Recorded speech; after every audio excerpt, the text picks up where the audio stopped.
우리 종교의 이름을 보통 천주교라고 부릅니다. 군대에서도 천주교라고 칭하지요. 하지만 우리 종교의 공식 이름은 가톨릭. 참고로 카톨릭이나 캐톨릭이 아닌 가톨릭이 표준 명칭입니다. 조금 더 정확히는 로마 가톨릭이지요. 그렇다면 어떻게 해서 가톨릭이 천주교라는 이름을 얻게 되었을까요?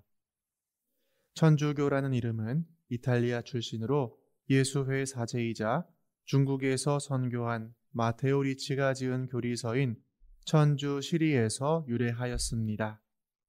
예수님께서 알려주신 하느님을 설명하는 과정에서 당시 동양의 유교 문화권에서 익숙한 천주라는 단어를 빌렸고 그에 따라 자연스럽게 가톨릭이 천주교로 이름 지어진 것입니다.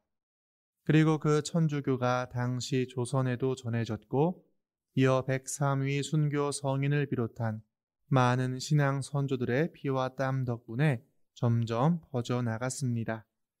그 덕에 200년이 훨씬 지난 오늘날에도 우리는 우리 신앙의 선조들이 믿었던 그 예수님을 같은 주님으로 모시고 구원을 얻으면서 살아갑니다. 그렇다면 우리 천주교가 대체 무엇이기에, 가톨릭이 무엇이기에 수많은 사람들이 자신의 목숨을 바쳐가면서까지 믿음을 지키고 또 지키는 것뿐 아니라 전하는 데에까지 힘썼을까요? 대체 천주교가 천주교일 수 있게 하는 것, 가톨릭이 가톨릭일 수 있게 하는 것은 무엇일까요? 신부의 책장, 오늘 소개하는 책은 로버트 베런 주교님께서 지으신 가톨리시즘입니다. 이 책은 너무 어렵지 않으면서도 결코 가볍지 않게 교회 역사 안에서 정립해온 교리들을 알려줍니다. 차근차근히 읽다 보면 단순히 종교적인 지식뿐 아니라 내 믿음도 돌아볼 수 있습니다. 이를 바탕으로 더욱 깊은 신앙생활을 해나가실 수 있을 것입니다. 이 책은 모두 10장으로 이루어져 있습니다. 이 가운데 3가지 장을 골라보았습니다. 육화, 미사, 기도입니다. 저자는 왜 이 육화, 미사, 기도를 가톨릭이게끔 하는 요소로 뽑았을까요? 주교님의 말씀에 귀 기울여 보시겠습니다.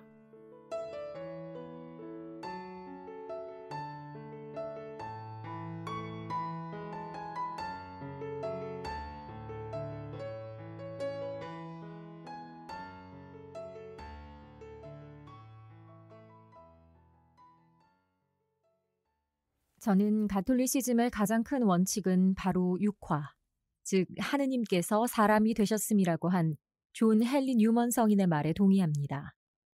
말씀이신 하느님께서는 그 정신으로부터 나와 존재하게 된 온 우주처럼 멀리 하늘에 떨어져 계신 것이 아니라 바로 이 세상에 오셨습니다. 그분이 오신 이 세상은 육체로 이루어진 일상의 세상이자 역사의 지저분한 각축장입니다. 그분은 이런 세상에 우리가 지닌 오염되고 손상된 인간 조건 속으로 들어오셨습니다. 말씀이 사람이 되시어 우리 가운데 사셨다. 이것이 바로 가톨릭입니다. 육화는 하느님뿐만 아니라 우리 자신에 대한 핵심 진리도 알려줍니다. 하느님은 사람이 되셨을 때도 여전히 하느님이셨으며 피조물이 피조물로서 지닌 완전성 또한 훼손시키지 않으셨습니다. 그러므로 하느님은 자신이 창조하신 피조물과 경쟁하셨을 리 없지요. 수많은 고대 신화와 전설을 보면 제우스나 디오니소스 같은 신들이 인간사에 개입할 때는 언제나 공격과 파괴와 상해를 동반했습니다. 그러나 육화라는 그리스도교의 교리에는 이러한 주장들 중 어떠한 내용도 들어있지 않습니다. 말씀은 참으로 사람이 되셨습니다. 그러나 이 과정에서 인간의 어떠한 부분도 파괴되지 않았죠. 하느님이 정말로 자신의 창조물 속으로 들어오셨는데 세상은 이를 통해 오히려 향상되고 고양되었습니다. 육화의 능력을 지니신 하느님은 다른 존재들과 경쟁하는 최고의 존재가 아니십니다. 토마스 아퀴나스 성인이 말했듯이 육화란 존재 그 자체의 순전한 작용입니다. 즉, 노래하는 이가 노래를 존재하게 하듯 창조된 세계의 모든 것을 존재하게 하는 방식인 것입니다. 또한 육화는 우리 자신에 관한 가장 중요한 진리, 곧 우리는 신화하도록 예정되어 있음을 알려줍니다. 하느님은 자신을 낮추어 육으로 들어오셨고 그리하여 우리의 몸도 하느님의 생명을 나누어 받으며 우리 또한 성부와 성자와 성령의 일치를 이루는 그 사랑에 참여할 수 있게 되었습니다. 이것이 바로 그리스도교가 이제까지 등장했던 휴머니즘뿐 아니라 앞으로 등장할지도 모를 그 어떤 휴머니즘보다도 훌륭한 휴머니즘인 까닭입니다. 이 지점에서 독자들의 마음속에 다른 의견이나 반대 의견이 충분히 생길 수 있습니다. 육화교리가 그리스도교를 다른 위대한 세계 종교들로부터 구분짓는다는 점은 분명한 사실이죠. 하지만 육화교리가 어떻게 해서 가톨릭을 다른 그리스도교 종파들과 구분지을 수 있는 걸까요? 개신교와 정교회에선 말씀이 사람이 되심을 가톨릭에서만큼 확실히 믿지 않는다는 말인가요? 물론 다른 교파에서도 육화의 교리를 믿습니다. 하지만 가톨릭만큼 충분히 완전하게 포용하지는 않지요. 저는 이 점을 입증하려 합니다. 가톨릭이 아닌 다른 그리스도교 교파에서는 육화의 심연에 이르는 깊이를 들여다보지 않으며 거기에 담긴 모든 함의를 길어 올리지도 않습니다. 가톨릭의 정신에서 가장 핵심인 것은 육화가 시간과 공간을 통해 현존한다는 것, 즉 교회의 신비를 통해 육화의 연장이 가능해진다는 점입니다. 가톨릭에선 성사에 사용되는 기름, 물, 빵, 안수, 포도주, 소금을 통해 하느님의 육화가 계속된다고 봅니다. 가톨릭 신자들은 전례에서 취하는 몸짓과 움직임, 향과 성가를 통해 하느님의 육화를 느끼고 신학자들의 글과 주장과 논쟁 속에서 하느님의 육화를 맛봅니다. 우리는 성인들의 분투와 사명 속에서 육화하시는 하느님을 사랑하고 가톨릭 신앙의 시인들이 쓴 글과 건축가, 예술가, 노동자가 빚어낸 성당을 통해 육화하시는 하느님을 알게 됩니다. 가톨릭의 관점에서 보자면 육화에 대한 신앙과 성체 안에 실제하는 그리스도에 대한 신앙을 한데 묶는 것은 매우 의미심장합니다. 성차는 시간과 공간을 가로질러 일어나는 육화의 성사적 확장이며 그리스도가 계속해서 체현되는 방식으로 예수님이 그분의 교회와 함께 머무르는 양식입니다. 가톨릭 교회는 요한복음서 6장의 담론에 고무되고 베드로와 사도들을 계승하는 이들의 가르침에서 지지를 받아 지난 2000년 동안 성찬 속에 그리스도가 실제한다는 교리를 유지해왔습니다. 가톨릭의 위대한 신학자이자 철학자인 토마스 아퀴나스는 그리스도의 실제를 실체 변화라는 신학적 전문 용어로 분석했습니다. 그는 성찬의 요소들이 지닌 가장 깊은 실제는 그리스도의 현존으로 변화하지만 그 겉모습은 그대로 남아있다고 가르쳤습니다. 토마스 아퀴나스는 그 변화를 이것은 내 몸이다. 그리고 이것은 내 피의 잔이다 라고 하신 예수님의 말씀이 지닌 권능에서 비롯된 결과로 봅니다. 예수님의 말씀은 사물을 기술하기만 하는 것이 아니라 실제로 변화시킵니다. 그분의 말씀은 가장 근원적인 차원에서 현실을 창조하고 유지하며 변화시킵니다. 빵과 포도주를 축성하면서 예수님의 말씀을 1인칭으로 인용할 때 사제는 자기 자신이 아니라 예수님으로서 말하는 것입니다. 이것이 바로 그 말씀이 성찬의 요소들을 변화시키는 까닭입니다. 8세기에 활동한 수도자이자 신학자인 다마스쿠스의 요한은 기도란 마음과 정신을 하느님께 들어올리는 것이라고 말했습니다. 우리에게 소아 데레사로 더 잘 알려진 리지웨의 데레사 성녀는 기도란 마음의 큰 파도, 단순히 하늘나라를 바라보는 것, 인식과 사랑의 외침, 시련과 기쁨을 모두 끌어안는 것이라고 말했습니다.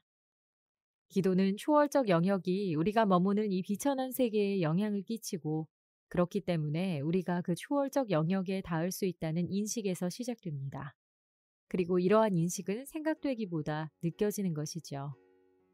그리스도인의 기본 신념은 이렇게 하느님에게 이르려는 우리의 행위가 그것보다 더욱 열정적으로 우리를 향해 다가오시려는 하느님의 행위와 만난다는 것입니다.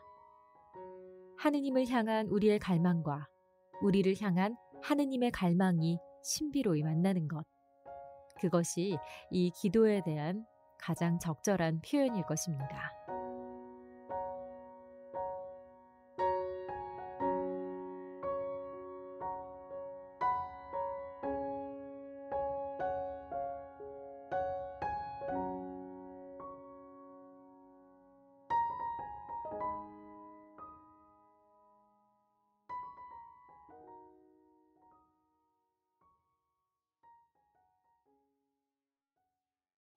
천주교 가톨릭이라는 이름에서 시작한 책 소개가 너무 길어진 것, 그리고 깊어진 것은 아닌지 모르겠습니다.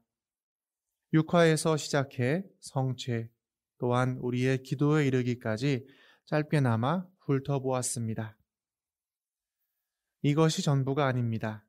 다른 7개의 장에는 예수님의 가르침, 하느님의 신비, 성모 마리아, 성경 속 주요 인물들, 교회 및 종말 등 다양한 주제들이 서로 연결되어 있습니다. 종이책을 구입하셔서 하나씩 읽어보신다면 신앙생활에 큰 도움이 되리라 생각합니다. 이렇게 우리 가톨릭에는 풍부한 영적 유산이 있습니다. 찾고자만 하면 얼마든지 찾을 수 있고, 문을 두드리고자 하면 얼마든지 열려주는 신비의 보물창고가 주어져 있습니다. 이를 기억하고 이 많은 가톨릭 유산과 영적 보물과 함께 내가 살아가는 이 자리에서 하느님을 찾고 또 언제나 예수님께서 함께 하심을 의식하면 어떨까요? 그럴 때 우리는 우리보다 먼저 신앙의 삶을 살아가신 위대한 성인들의 모범을 따르며 살아간다고 할 수 있을 것입니다. 위대한 영성가 중에 한 분으로 교회 학자인 대데레사, 아빌라의 데레사 성인의 기도를 끝으로 신부의 책장 한 꼭지를 닫고자 합니다.